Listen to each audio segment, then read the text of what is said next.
What is up, guys? Godzilla here, and I am doing something I haven't done in a long time. I am going to be reviewing a figure today. Now, this is a figure that's relatively new.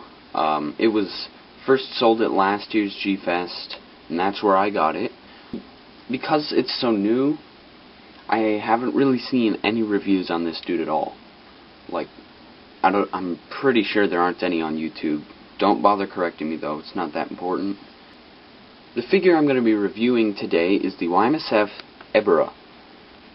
This is the Showa incarnation of Ebirah, not the Final Wars one. I'll just start off by saying that this figure is really nice, especially for one of the only Ebirah figures in 6-inch scale on the market, if not the only one.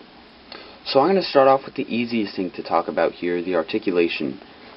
He moves 360 in his arms, or these claws, I guess. And his tail moves a little bit too. I'm not going to try to make it go 360.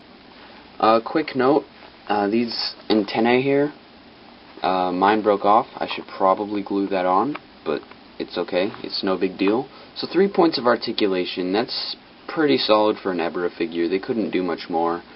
Unless they wanted to make these little legs move like Bandai did with their Megaguirus, but that's kind of over the top, so I don't know if they need to do that. Now onto the paint apps. This figure, obviously its color scheme is red. It's got some dark highlights on its body all over, like down the tail here, some on its antennae. But it's also got these whitish highlights going down his back, through his tail. It overall makes him look pretty realistic. I can't complain too much about it. More highlights and stuff. His eyes are a very deep red, which is good because that's really how lobsters are, usually. I can't really say much else about the paint apps on this figure. It's just really nice. Nice fades and transitions. Looks good. The detail on this figure is something that Y-msf did extremely well with. Just to give you some close-ups here, here's the tail moving up. Here you have the body with all these little nice spikes on it. Really cool. Still detail in between those spikes. Antennae. The legs. Claws, they smooth out on the claws, which is good. Here's his face. Really nice looking face. They even put a lot of detail into the underbody, which I appreciate. Look at that. That's really nice. And there's the legal information. Bottom of the tail. Yep, really highly detailed figure. Onto the sculpt. This is also a very nicely sculpted figure. I can imagine how Y-msf would maybe have some trouble getting a figure of this shape to stand correctly. Most figures are in the Godzilla shape, 2 legs, 1 tail, upright.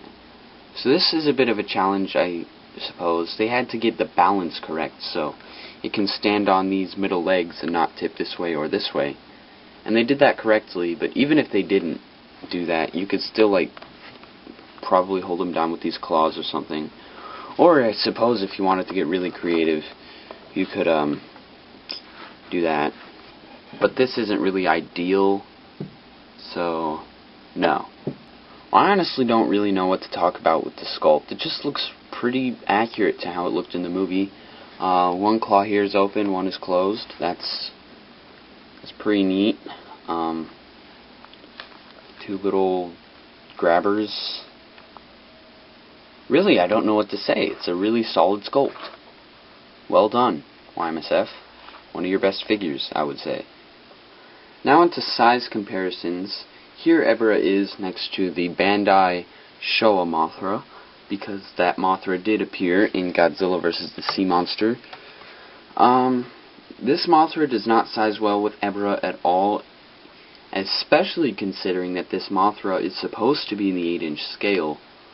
Yeah, really, a lot of you don't realize this, but Mothra is huge, and the figures do not do that justice. Mothra should probably be like this big compared to Ebirah, to be honest. And if Mothra is in the 8-inch scale, heck, maybe that big. But yeah, Mothra is too small for Ebirah, but that doesn't really matter. That's more Mothra's fault. I don't have a 1965 Godzilla that goes with this Ebirah, not the Y-msf or the Bandai version. But the closest I have is the 1967 Godzilla from Bandai. They're probably the same size, give or take. But either way, they look pretty nice together. As I said earlier, this is a 6-inch figure. So, no complaints. They look good. This is a very easy review for me because this is a really nice figure. Now for a figure that most of you probably have, just so you can get a better idea of how big this thing is. Here's the Bandai Creation 1968 Godzilla. Even though this figure is a bit too tall for my liking, it's still a really nice looking figure next to Ebirah. So 68's extra height doesn't really make a difference sometimes. Overall, this is a really awesome figure. I honestly have no complaints with it. It's really nice to finally have an Ebirah figure in my collection after so many years of one not even existing. With that said, if you enjoyed this video, please hit the thumbs up button, and if you did not enjoy this video, I still urge you to please hit the thumbs up button. It really helps me. Alright guys, I'll see you on the next video.